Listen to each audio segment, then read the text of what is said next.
Morning, sir. Hey, stranger.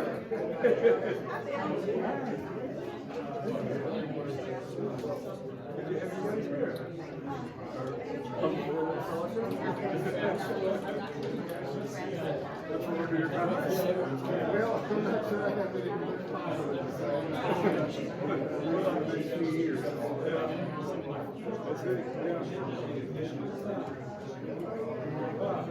turn the corner one way. So I should feel to enjoy it.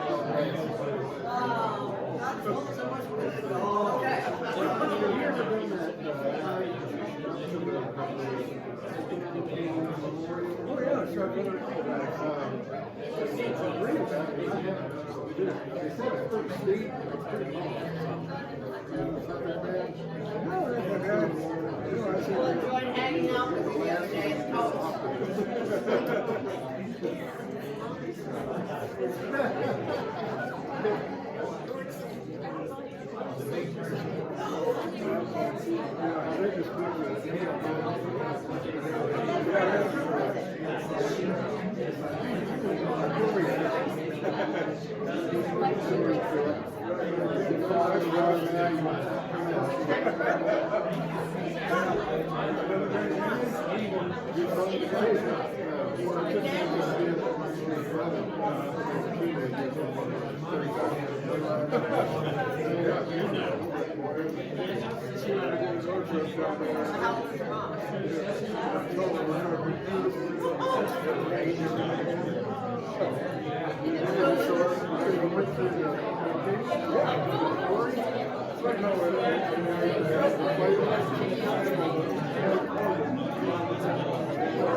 Hello, everybody.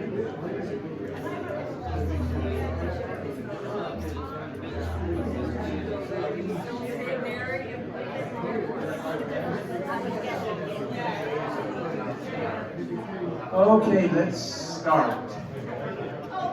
Settle down, Unitarians. Good morning.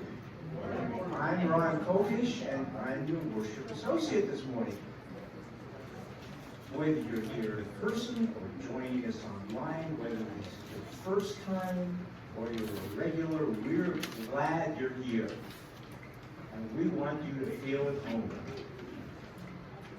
True is a community where questions are honored, differences are cherished, and each person's path is respected. We invite you to bring your whole self into this space, without story, grief, curiosity, belief, skepticism. You have all of that? There's room for it here. If you're visiting for the first time, we'd like to get to know you, but before we do that, do we have some announcements? I think Greg has an announcement. No, not Greg. Rob. Yeah. And maybe Nikki. I wanted to make a plug for next week's service on Sunday. It's going to be our membership service. That's a service where we welcome new members to join our congregation since the last new member service. I think that was 2 years ago. So if you have been somebody who's joined our congregation within the last 2 years, we hope that you'll come next week and we want to honor you. Kathy Feinsinger and Sue Toyle are the two membership chair people, and they're going to be, I'm the worship associate, so we're going to be having a membership service where we will have you sign the book, if you haven't signed the book, and we'll welcome you into the congregation. So any of you who are in this audience today, please show up next week if you want to honor you. Thank you, Rob. Is Nikki here? I just wanted to tell you about a happening in Carbondale that we've been doing. Can you use the mic, please?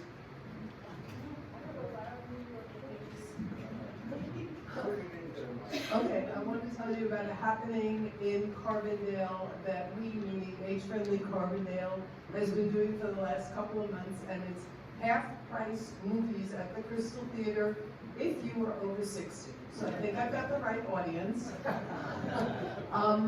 So this, and what it is the people who are at the theater get to choose the movie that we're going to do each month.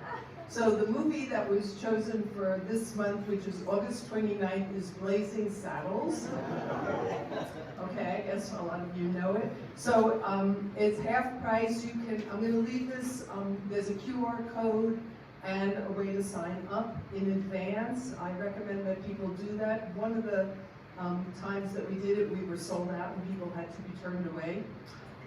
We are also partnering with Pollinator Chocolate. Everybody know Cocoa Club Pollinator? They're doing half-price ice cream after the theater. So look forward to seeing everybody. Nikki, Yeah. is Age-Friendly Carbondale responsible for that wonderful new crossing?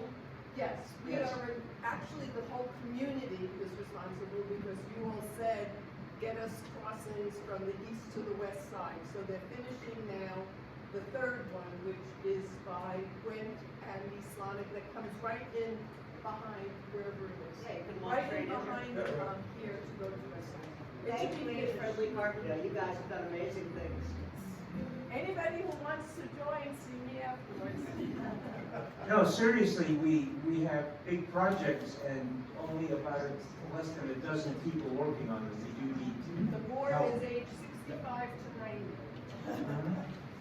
90. Any other announcements? Okay, so let's get back to welcoming people. Is there anyone here who'd like to stand up and introduce themselves that's here for the first time? We would certainly love to say welcome. No new people today. How about online, Andrew? Do we have anyone online? We have Mary Huffine online. Hey, Mary. Well, Mary, welcome. Welcome. She's waiting.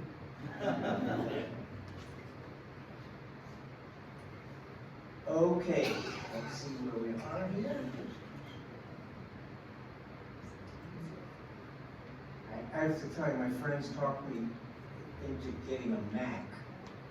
And after 6 months, I still don't know exactly how to use it, so I don't make mistakes. Give it 7 months. Give it Give it 7. 7, yeah. Okay. Let's take a deep breath together. Good idea. A couple of other facts. Let's let ourselves arrive fully here. Drop your shoulders. Let your jaw soften. Let your mind settle. Put your obligations aside and give yourself the gift of simply being here.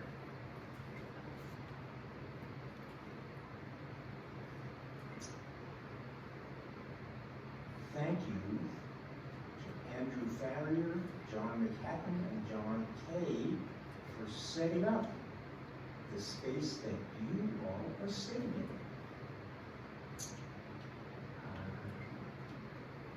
Liza, thank you for coffee hour, hospitality, and slides, and being our song leader today. Andrew, thank you for tending to Mary.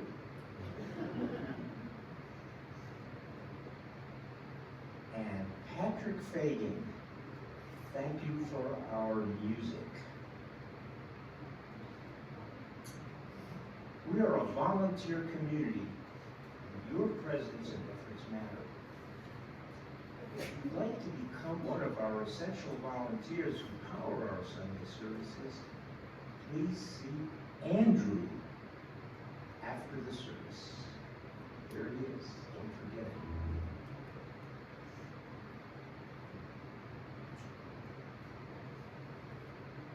Later today, I'm going to be introducing our speakers, Greg Feinsinger and George Bohmfalk, because today is a social justice service. That's why I'm up here on behalf of the social justice community. And now, as we shift into our time of reflection, please silence phones, watches, whatever futuristic gadgets you're wearing. And we will begin with a musical prelude.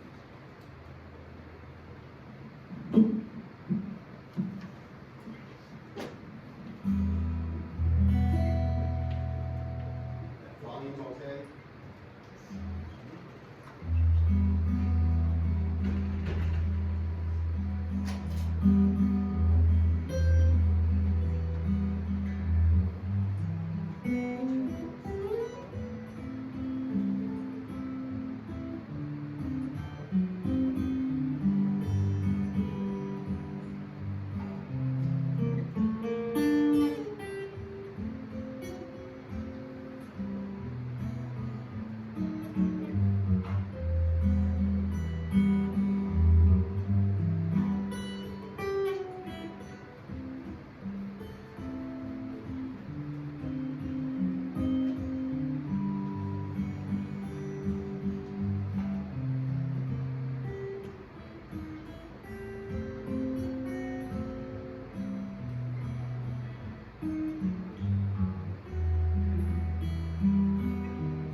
voice. These words are by Marjorie Montgomery. Life is a gift for which we are grateful. We gather in community to celebrate the glories and mysteries of this great gift.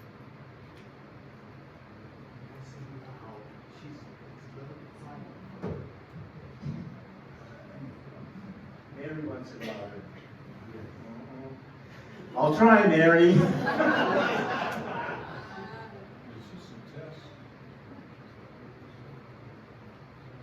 It is a test, and you're not passing it.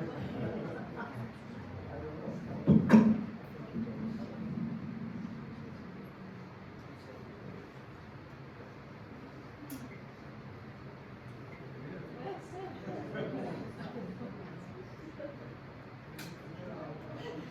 Thank you for nothing, Larry.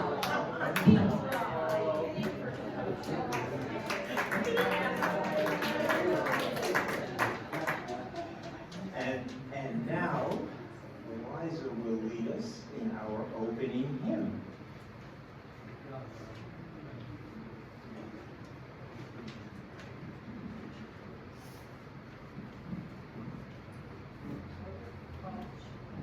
Yes, thank you. Just as long as I have breath. I'll start with like the last two letters. All right.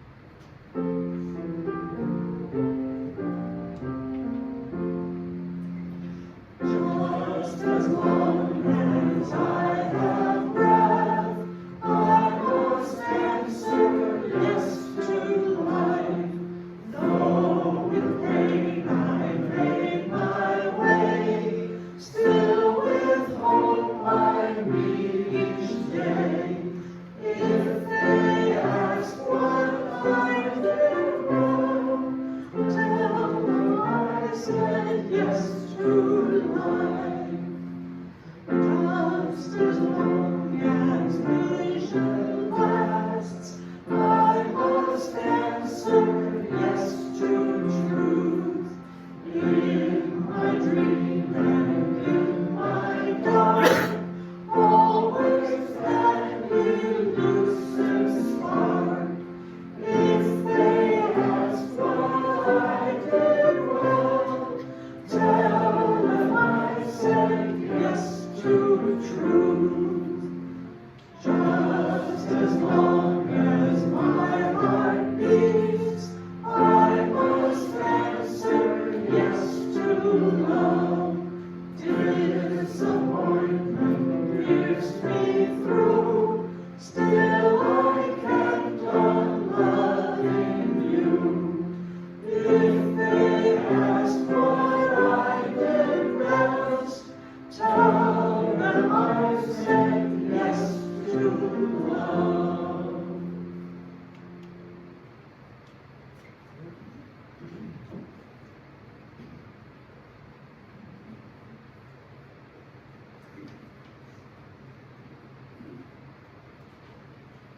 Okay, now we will say our covenant. Liza, are you going to lead us in that, or should I? No, Me, okay. Love is the spirit of this community, and service is its law. This is our covenant, to dwell together in peace, to seek the truth in love, and to help one another. And now, Liza, please lead us in our song aspiration, Spirit of Life.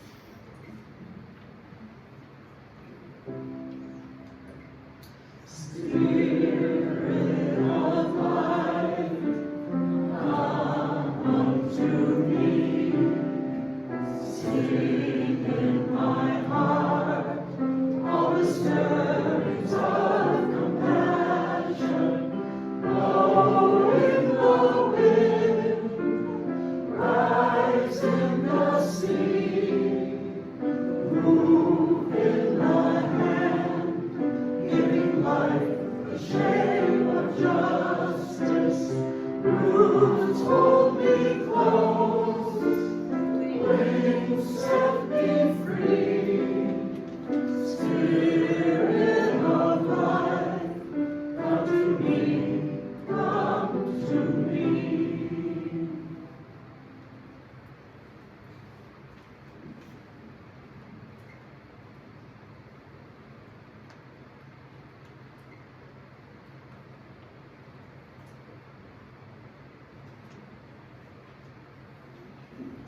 Now is the time we open space to honor. Am I loud enough, Mary?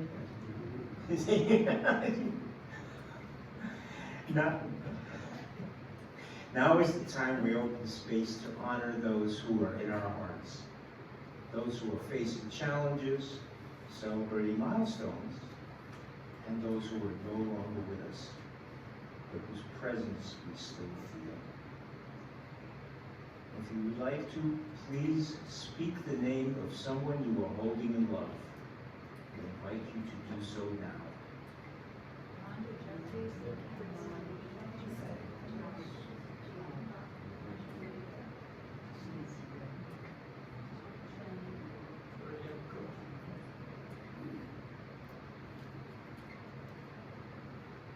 And for all those whose names remain unspoken, whose names quietly live in our hearts, we hold them too.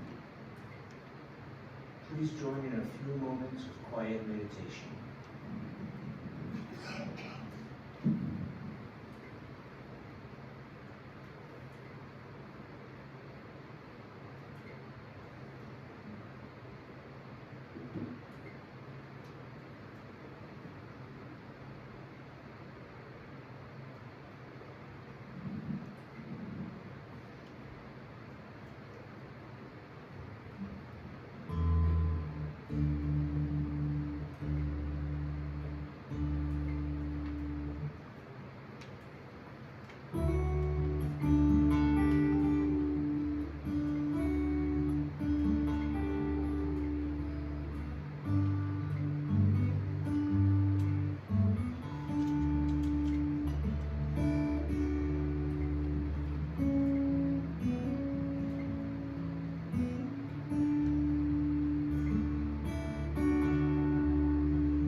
So, today is a social, well, first of all, I'm the worship associate, and I always wonder when I hear that term, what is it we're worshiping? Today, I know what we're worshiping, okay? We're worshiping justice. particularly, not just as retribution for something bad you did, but particularly justice as a society's contribution to the life of the individual. And more particularly, how that occurs in medical care, where we have that and where we don't. So let's start that process with Udell.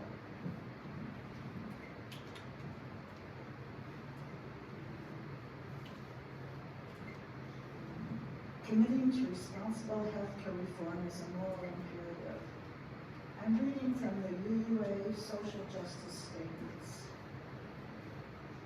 As part of the Unitarian Universalist community, we are guided by a belief that access to affordable, comprehensive, quality healthcare is a fundamental human right.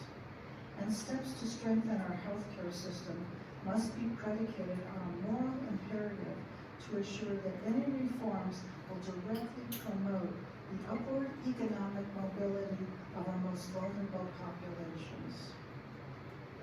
Any comprehensive healthcare reform package must include, at a minimum, the following elements: increase access to coverage, enhanced quality care, and assure affordability for all consumers.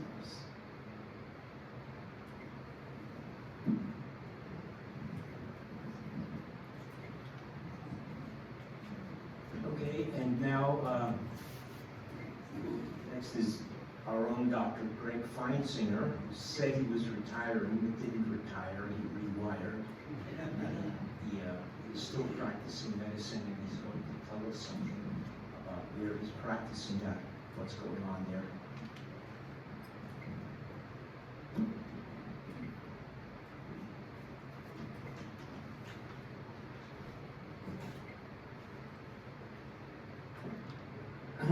So in a few minutes, Dr. George Bohmfalk will be talking about improved Medicare for all.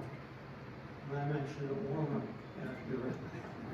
for George, but Peter wanted me first to talk about the clinic in El Pueblo, the People's Clinic, which Judith Alvarez and I started here at the Third Street Center several years ago to provide free medical care for local Latinos. So we're all here today because we're interested in social justice, and there are several examples of social injustice in the American medical system. So first of all, we don't have a healthcare system, but rather we have a disease management system.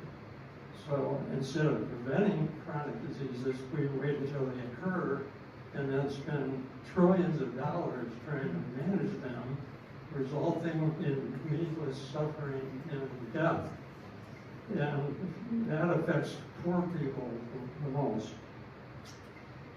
We have by far the most expensive healthcare system in the world, but we're far down the list for healthcare outcomes, even lower than Cuba, countries like that. And again, that affects poor people the most. But by far the most egregious example is that we're the wealthiest country in the world and the only developed country that looks at healthcare as a privilege rather than a right. And that's what Dr. Bohmfalk is going to talk about. So by way of background, I joined Glenwood Medical Associates in 1973 after completing a family medicine residency. Valley View Hospital was a 30-bed rural hospital run by the Mennonite Board of Missions, and I was the 12th doctor in the medical staff. Now I think there are over 200. At that time, medicine was still a caring service endeavor, and instead of the American Medicine Inc. that we have today, with hospitals, insurance companies, pharmaceutical companies, and physician specialty societies all trying to get a bigger piece of the healthcare dollar pie. 10 years ago, I retired from Glenwood Medical after 42 years and failed retirement, basically. So I rented Rita Marsh's office down the hall here and started seeing patients pro bono on Monday mornings. And most of these people had issues related to my two passions, which are heart attack prevention and food as medicine. Judith Alvarez found out about me and started bringing me Latino patients with a variety of issues. Judith is a rather amazing Latina woman who was here about a month ago about helping the people living in the Catherine Springs trailer park by the CMC turnoff to raise money to buy it. She was trained in Mexico and is a primary care doctor, but doesn't have her American license. Years ago, a local philanthropist, George Stranahan, established the Valley Settlement Project here at the Third Street Center to help with local Latino immigrants assimilate. And Judith was in charge of their health outreach program. A few years later, the Valley Settlement Project downsized, discontinued their health program, and moved to Glenwood. Judith and I felt we were filling a need, though, and started a clinic in an office off the ground room. Most, although not all of our patients were from Mexico. Unfortunately, they suffered and died from their chronic diseases so prevalent in people on the SAD. So SAD stands for SAD, and also stands for the Standard American Diet, such as obesity, high cholesterol, high blood pressure, cardiovascular disease, and cancer. The indigenous inhabitants of Mexico subsisted primarily on the three sisters, corn, squash, and beans. And there's evidence that they did not have any of these chronic diseases that people on a Western diet suffer and die from. The reason present-day Latinos have our diseases is that with globalization and free trade agreements and so forth, American big food companies export the unhealthy SAD, Standard American Diet, to developing countries throughout the world. There's a handout on the round table back there called Fast Food Genocide, and I hope you'll all read it. We're going to test you on it next Sunday.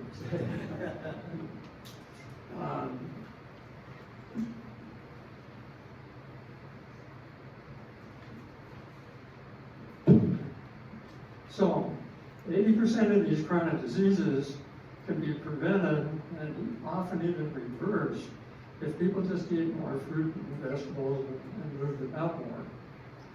So that was a cornerstone of what Judith and I offered people. Sure, we prescribed pills for the blood pressure and diabetes and so forth, but we also counseled them about exercise and healthy eating. We offered cooking classes and shop-at-the-box sessions at the city market and so forth. We were able to get grant money, which paid the rent and provided a salary for Judith and our nurse, Isabel. And we probably saw 15 to 20 patients a week. So kind of humble beginnings. A year and a half ago, after return to 84, I kind of aged out of doing direct patient care.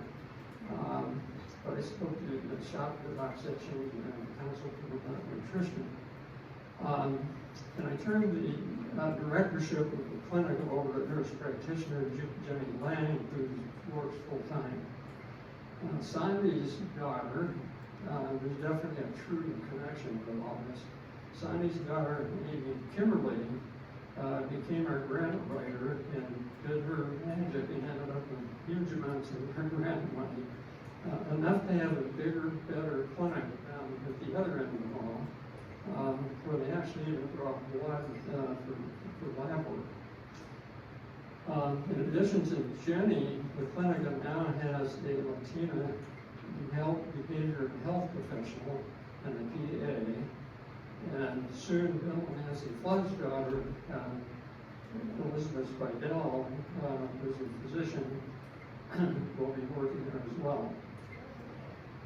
So far this year, the clinic has had 1,831 patient encounters, including 263 new patients and 275 behavioral health patients. Dr. Bohmfalk is a retired neurosurgeon from Texas. So those don't sound like typical credentials for somebody who's going to talk about social justice. But he became a social justice healthcare warrior years ago when he became very active in Physicians for a National Health Plan. If his name seems familiar, his son, Ben, was the mayor of Carbondale for several years. George?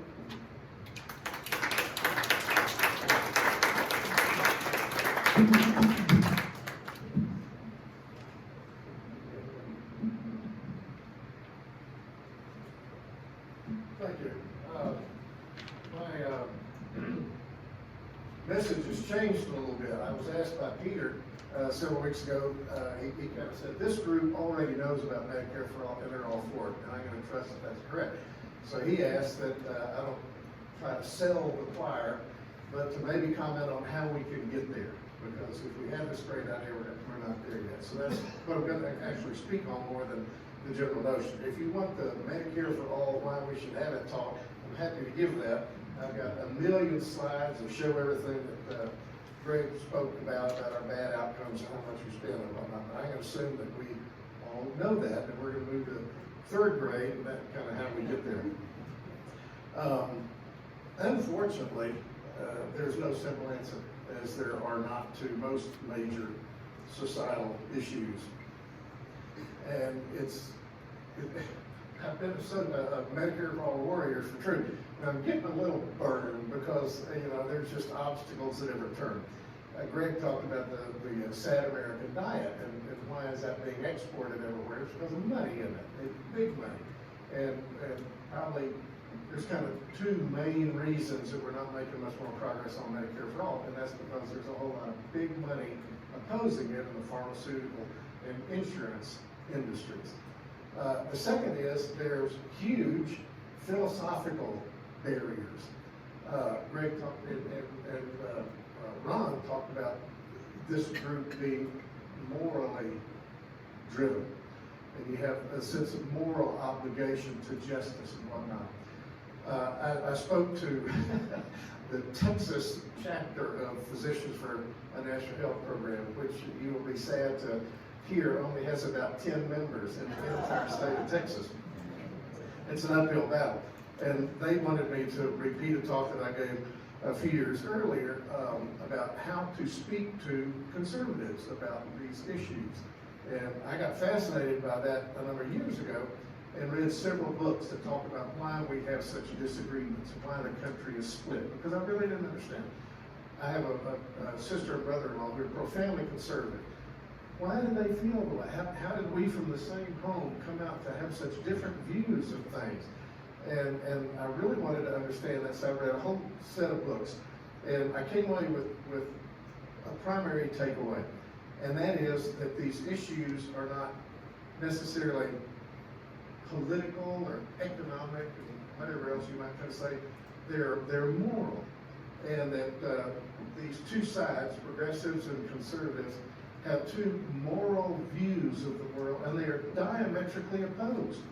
And I can talk about that for hours, but the bottom line is that each side thinks the other is lunkheaded and completely wrong. And so we're really talking about moral issues here. And so we talk about, healthcare as a human right. I'm sorry, the other side doesn't believe that.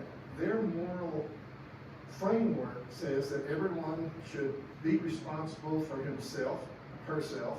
We should pull ourselves up by our own bootstraps, be self-reliant. You've heard all these things. And whereas our side cares about, fairness and caring, and that we should help each other rather than just say, if you can't do it, take care of yourself. So that's kind of where we find ourselves with healthcare. And while we believe it's a human right, not everybody does. And I've discovered when you're speaking to folks from the other side and conservatives, if you say healthcare is a human right, you've lost them. They're just not going to go there. So we have to approach it from other kind of directions and other, not so much arguments as discussion points. But I don't want to dwell on those differences because I want to talk about how we might get there. And the road, I don't think, is very rosy. It's going to be kind of tough. The simple answer to how we get to Medicare for all is I think we need a Democratic trifecta in Washington. And we need to have a president, both houses of Congress, that all agree this is going to happen. And short of that, I'm not sure. Except that there's this notion that if somebody could get into Trump's ear and kind of tell him, if we have Medicare for all, we'll call it Trump care. And therefore nobody will have to talk about Obamacare anymore. Then he would probably see that it was done. But I don't know that anybody can get that close to it. But I'm pretty optimistic that that might be the quick route. A few years ago, my wife and I were in Washington, D.C., just on a trip to see museums and whatnot, without little children tagging along. And by absolute serendipity, I ended up having a meeting with Senator John Ossoff in his office. And, a lot of people are viewing him as a real up-and-comer progressive candidate. And so I didn't know where to stood on Medicare for all, so I went and kind of gave my usual brief little pitch about blah, blah, blah. And he said, we probably already have Medicare for all if we could figure out a way to carve out kind of a first-class niche for those who are willing to kind of pay more. What that is to those of us kind of in the movement is a two-tiered system. And a lot of people have spoken about, well, we should have Medicaid for all. Just for reminder, because I've learned that not everyone understands the difference between Medicare and Medicaid.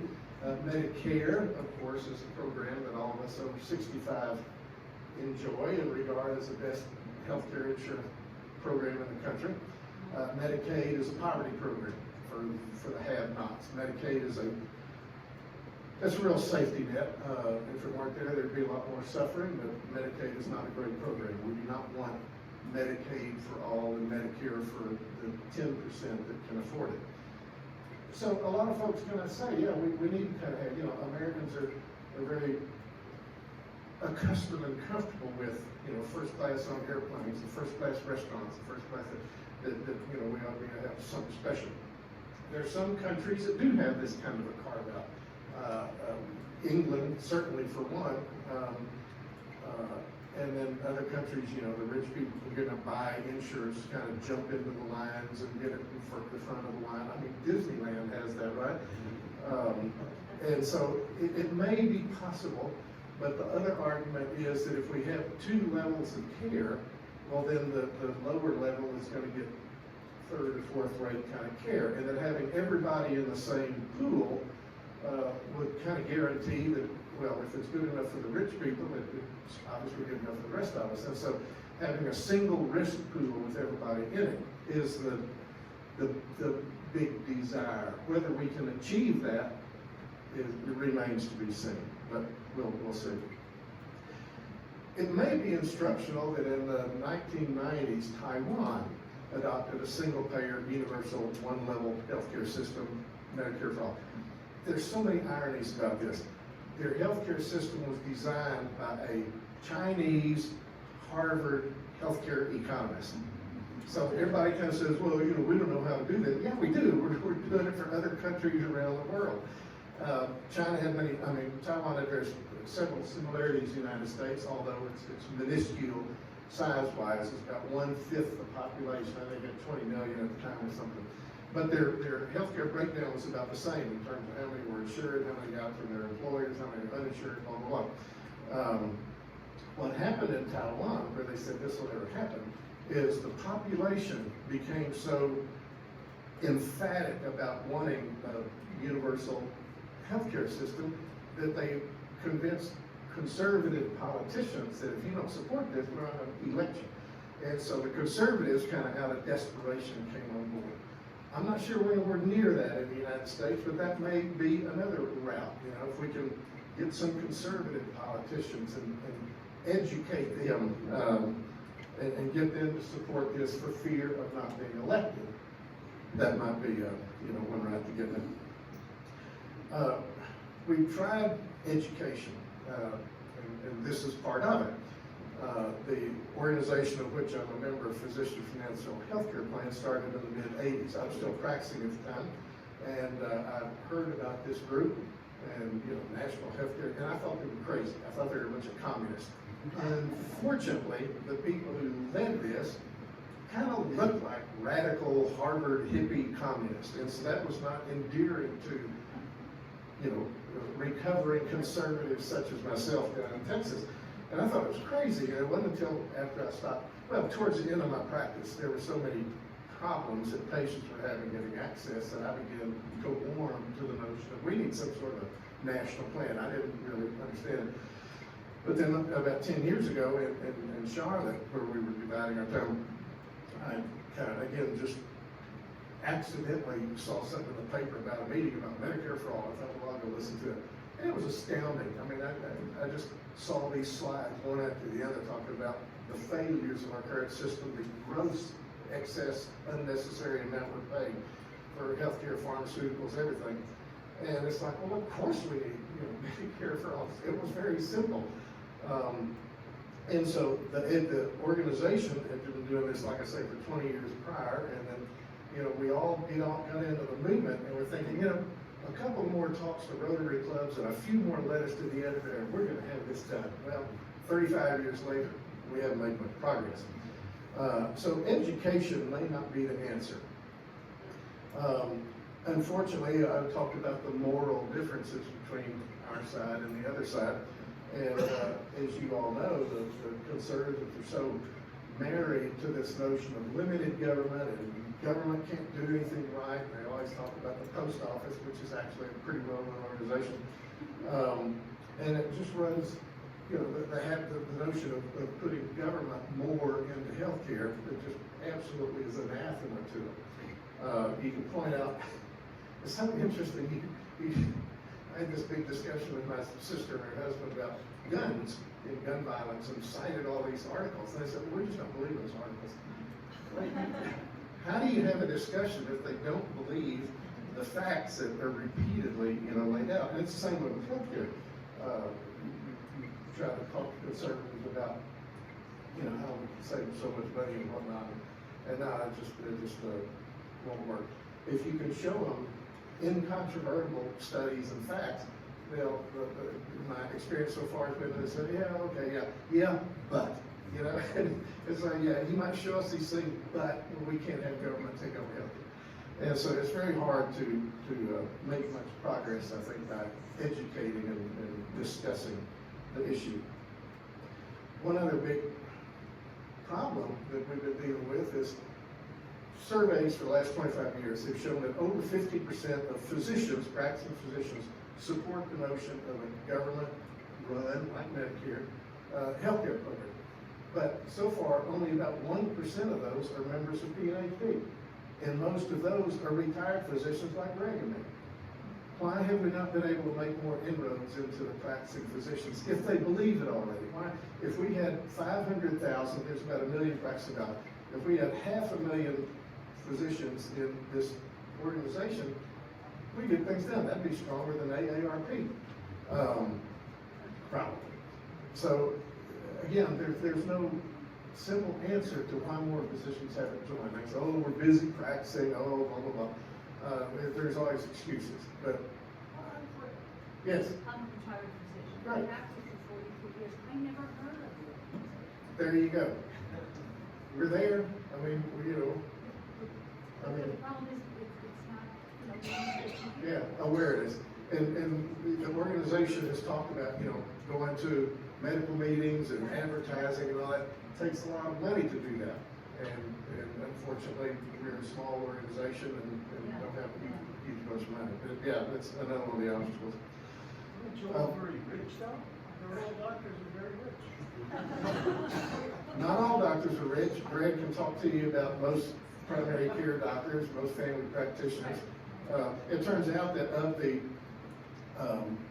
50% of physicians who support Medicare for all, most of them are in primary care, family practice, OB-GYN, psychiatry, pediatrics. Most of the fat cat specialists, like I was, don't, because they have something to lose. I had a enraging but yet very amusing conversation with the neurosurgeon who was on the board of one of the national neurosurgical organizations when I was trying and failed to get on the program at one of the national neurosurgical meetings 5 or 6 years ago. And so he was sitting around and he said, you know, Medicare for All will not allow me to support my family in the way in which I'm accustomed. I mean, I was there, and if my salary had been cut by 5 or 10%, which is, I think, the most that specialist salaries would be cut, I think I'd been able to make out okay, you know? So there's that kind of attitude, and there's a lot of resistance. I spoke to the Texas, because I had an inroad, the Texas State Neurosurgical Society several years ago. And again, I mean, you talk about going into alliance deal, but I knew them, right? And it was kind of funny at the end, the questions that were hostile all came from old retired neurosurgeons. And the questions that were kind of inquisitive and supporting were from the younger ones, the residents and the younger ones in practice. So I think maybe the younger generation may offer a little bit more hope to this whole issue. But moving on. Kind of, before we end this whole discouraging notion of education, I want to show like 3 slides so that you can keep these factoids in mind when you talk to your friends and family and when you talk to your physicians. I know it's difficult when you're at a doctor's office, say, oh, by the way, you know, but if you can ask a physician, do you agree with the notion of Medicare for All? It might be a little interesting discussion. And here are just kind of a few things. This slide is the one that meant the most to me. And it's a kind of a complicated basis, but the title basically says it. This is death rates in these different countries, 17 different countries. Death rates at different age intervals. So there's 0 to 10, 10 to 20 on it. Death rates. And so we lead the world in high death rates, which means we're at the bottom of the list compared to other countries until we turn 65. And then all of a sudden our death rates begin to plummet, and our ranking begins to soar because, you know, not a very great change in our habits, but because we have access to health care. And to me, this is one of the most dramatic slides that points out what we could do with universal health care. We'd be at the top all along. Next one, please. Everybody kind of says, oh, you know, we can't afford it. This is an old slide, and it's only 5 or 6 years old, but the numbers have all kind of gotten bigger since then.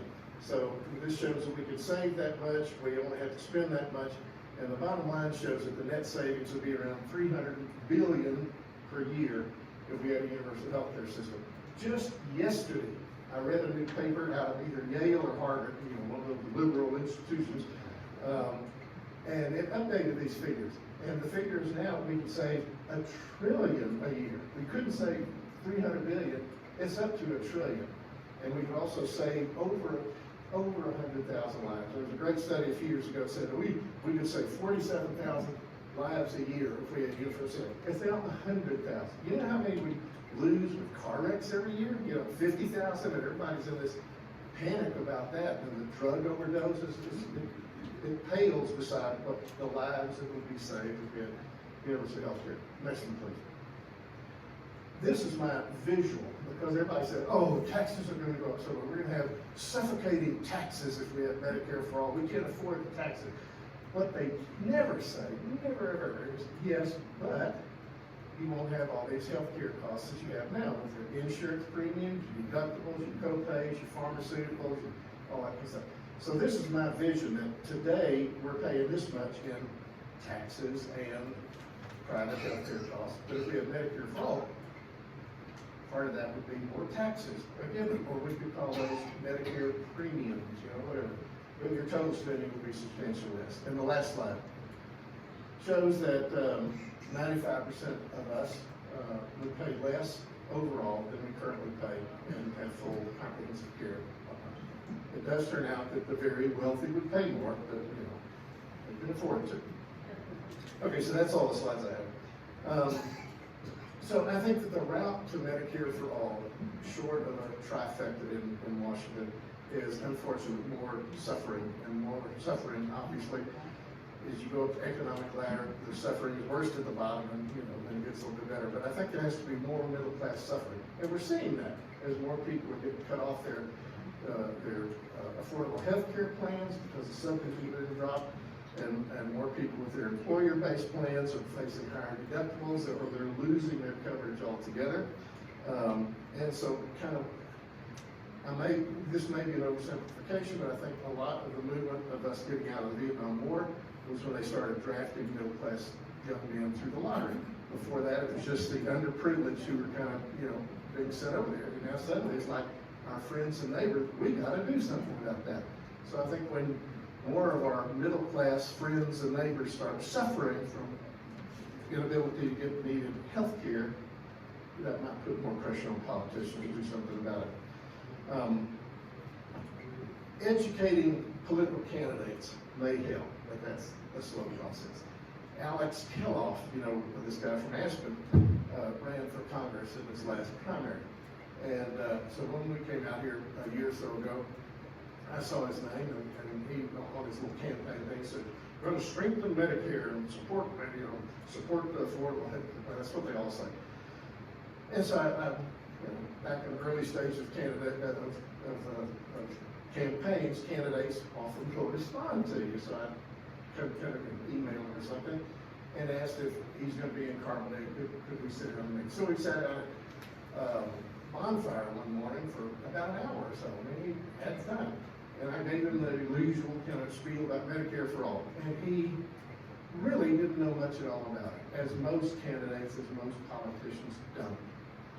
Somebody did a little survey of the 535 people in Washington, senators and representatives. Fewer than half could explain what the difference is between Medicare and Medicaid. Okay. When you're going to talk about Medicare for all, it's a blank slate. Anyway, but Alex, bit by bit, I kept sending him information and every new article that would come out, sent to him. And even though he didn't make a big thing about it on his website or probably in his campaigns, he told me that yes, he now supported it and he was saying that. But then he lost, didn't he? One of my colleagues in North Carolina had the same experience talking to a Republican guy that was running for a primary and put the bug in his ear and explained it to him. So these guys lost, but we're seeing some win around the country. There's this Michigan primary for governor, the Democratic primary, and a fellow won it named Abdul El Sayed. He used to be the healthcare director for Detroit. He wrote the book on Medicare for All, Medicare for All, the Citizen's Guide. The brilliant thing about his ability to communicate is he didn't use one slide or graph. And this brings to mind that Republicans are more tuned into people's feelings and attitudes when they speak about them. MAGA. What does that mean? But it's an attitude. Democrats, progressives, are more attuned to explaining things, giving you facts and figures. Elizabeth Warren had a plan for everything. Well, you know what? She turned people off because it's boring. People don't want plans, they want emotions and attitudes. James Baldwin, back during the Civil Rights era, said, we don't need numbers, we need passion. And that's kind of what we need for any issue, but particularly Medicare for all. So possibly, educating some of these candidates might help. Another thing on the horizon is this Democratic Socialists of America. Now, again, you first hear about it, I think they're a bunch of communists. And when I read their recent platform that they released, it doesn't talk so much about defunding the police, which gets everybody too nervous. It did talk about getting rid of the Senate. People, that's preposterous. Well, I've done a little self-education about the Revolutionary period and the Constitutional Convention. You'd be amazed how many of those people like Madison and Hamilton and all this stuff. Well, a single house might be the answer, and the House should elect the president. I mean, so these are not such radical ideas. They've been bouncing around and were barely beat by a bicameral house, 250 years ago. So some of their ideas are not as crazy as they sound. And the fact that they strongly support Medicare for all is encouraging. And with some of these candidates winning some elections, it may open people's minds a little bit more to something like Medicare for all. So I'm not sure I'd be comfortable if we had the entire DSA mandate, going right now. There's some things that make me a little anxious, but a lot of it makes more sense than it does on first blush. So what can we do to get us to Medicare for all?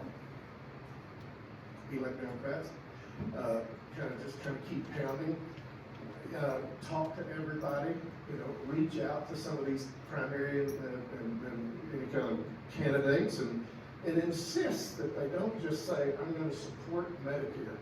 How about you support Medicare for all? Look, they're taking the easy out, right? Because who can argue those things? So reach out to them, And the other thing is write letters.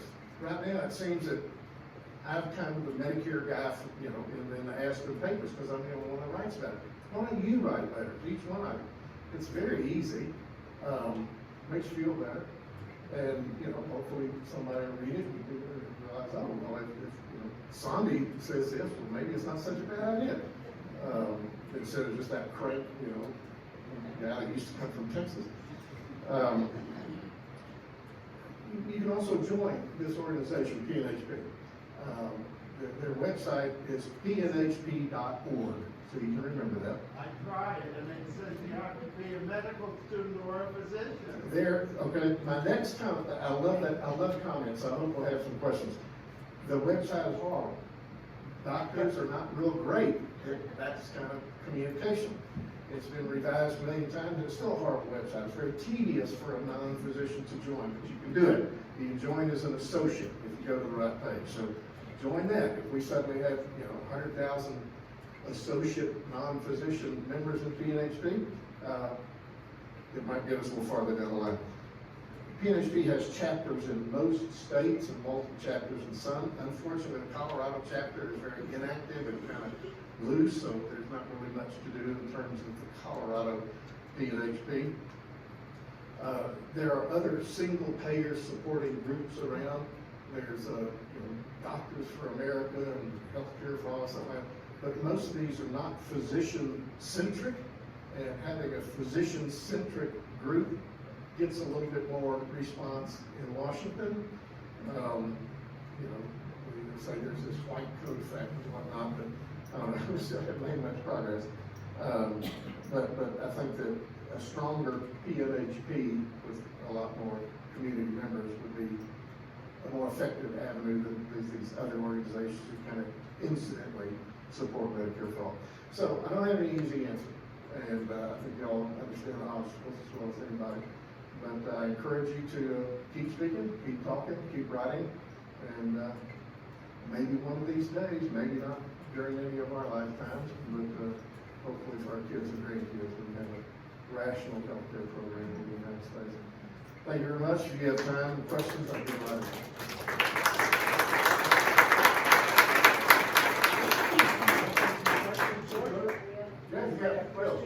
Yeah. How could a single payer system work? I'm sorry? How could a single payer system work? How would it work? How does Medicare work? You go to the doctor and you get what you need. It would be better than Medicare. A lot of people kind of say, well, Medicare is a terrible program. Don't try to sell the country on Medicare. So a lot of us kind of call it improved Medicare for all, because it would include prescriptions and eyeglasses, things like that. How would it work would be that facilities would still be privately owned. You can still have Valley View Hospital, but instead of having a billing department of a couple hundred people billing 1,000 different insurance companies, you'd have a billing department of maybe 2 people billing one agency to get their payments. So it would be publicly funded through taxes and privately delivered, as distinguished from a socialized system like England has, and like the VA and Cuba and the military and those others, kind of where the facilities are owned and the employees are all paid for and hired by the governing agency. But in Medicare, everybody goes to your private doctor. You have total freedom of choice of which doctor and hospital you want to go to. So it would be very simple. I mean, does that answer your question? Yeah. Okay. Yes, sir. Conceptually, would physicians be paid so little as they are now under Medicare, or would they be reimbursed for more? I love the question period because that's where the best points kind of come out. Currently, we have a system that's kind of like this, where the specialists are paid too much and the primary care folks are paid too little. Our vision is that would be kind of compressed, a bit. Everybody wouldn't be brought down to the same level. Nobody's talking about that. But primary care would probably be paid more. Super specialists like neurosurgeons, heart surgeons, orthopedic surgeons might be paid a little bit less, 5 or 10%. And so I guess that's your short answer. They'd still be paid probably on a fee for service. We could have a whole day's discussion about the pros and cons of fee for service versus salaried physicians. But everybody kind of said, oh, if you had a salaried physician, they'd be lazy and they wouldn't want to take care of people. Well, how come it works for Mayo Clinic and Cleveland Clinic and Scott and White in Texas and a lot of these other wonderful healthcare temples in the United States where people go for care by salaried physicians. Yes, ma'am. The trifecta. It can't be perfect because how many Democrats are getting money from insurance companies and pharmaceuticals? Sure. What's the question to ask a candidate, a Democrat, or how much money do you get? Where do you stand on this? Because our system is run by insurance and pharmaceuticals, not by medical concerns. Well, and that's another thing that I think DSA, proposes to kind of get rid of the dark money and do away with Citizens United and all these kind of things that would try to get money out of politics. I don't know if that's ever going to happen or not. That's a big battle. So, yeah, a lot of candidates make a big thing if they are bold enough to decline this kind of industry funding and PACs and things like that. But the thing to ask a candidate is not necessarily where you get your money, although that's not a big question.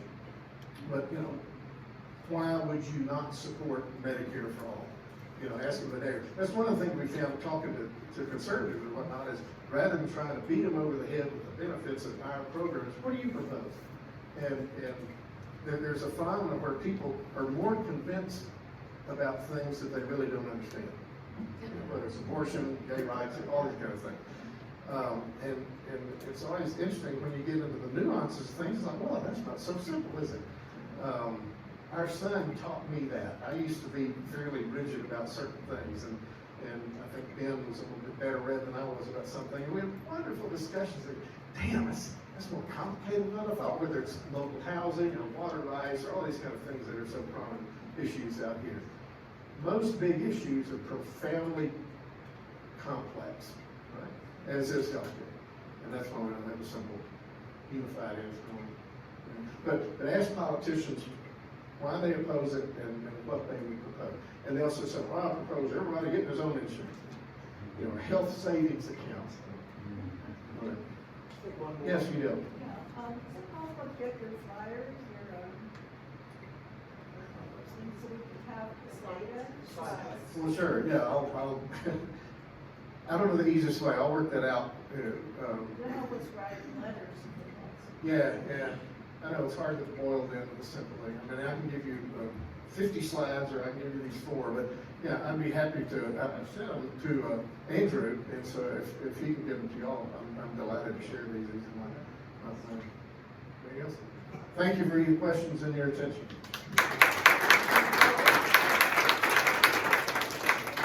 Thank you so much.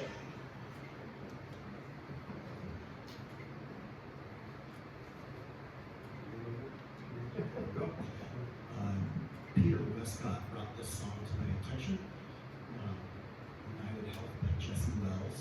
If you're not familiar with Jesse Wells, this Sunday being Social Justice Day is a great way to introduce you to him. He's kind of in the Woody Guthrie tradition.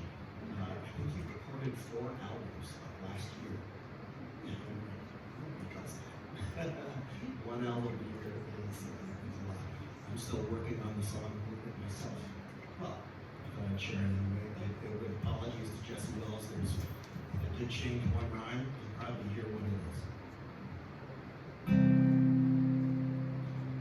There's an office with a desk and a person in a chair. You paid for all of it, though you may be unaware. You paid for the paper and you paid for the phone. You paid your salary to deny what you owe. There ain't no you in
Friday. Time to pay up. If you feel moved to financially support the work of this community within these walls and beyond, give as you are able. If you are visiting us, please let these baskets pass you by. And while we give, we sing.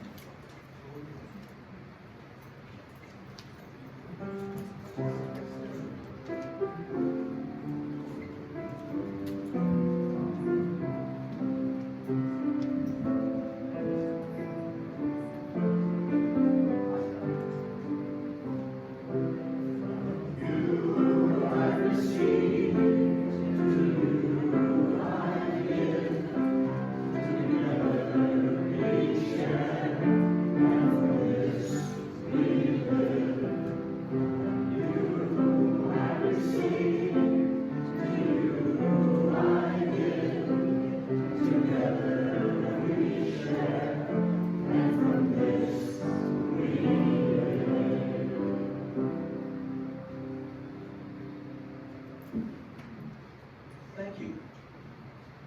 If you wish, you can make a donation online.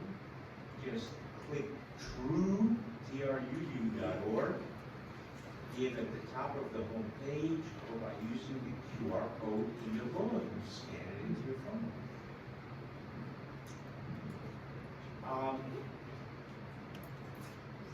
Okay. It's time for our closing hymn.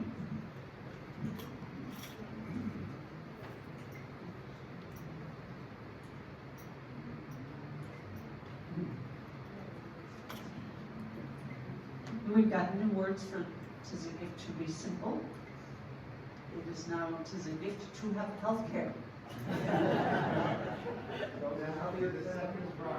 Oh, that's the second verse, okay. So first verse is as is? Yeah. Okay.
Is that your libretto, Andrew? That's just new words, easy as pie. Thank you. And now our benediction. May you all be here with health insurance for many weeks to come, just a little bit healthier, and in some cases a whole lot healthier than you are today. And now to extinguish our chalice to the words of Elizabeth Sella-Jones. Larry? Go ahead, Ron. Where's that little money thing? Here's one. It should be under here. Here's one.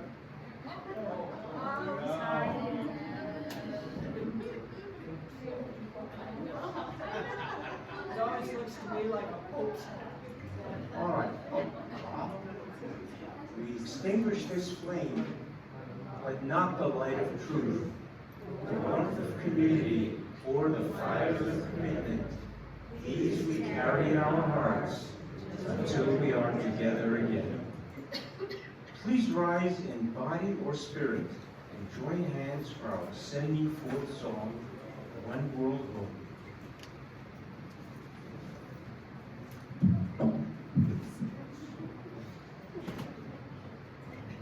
Join me in singing along.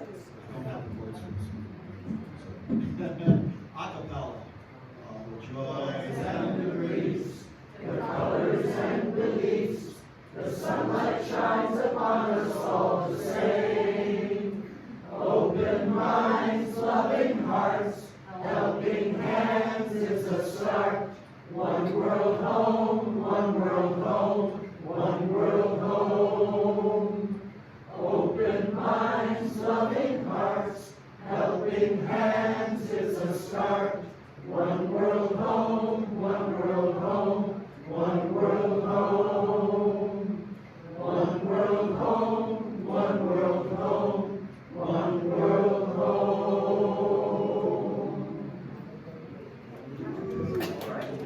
Let's have coffee.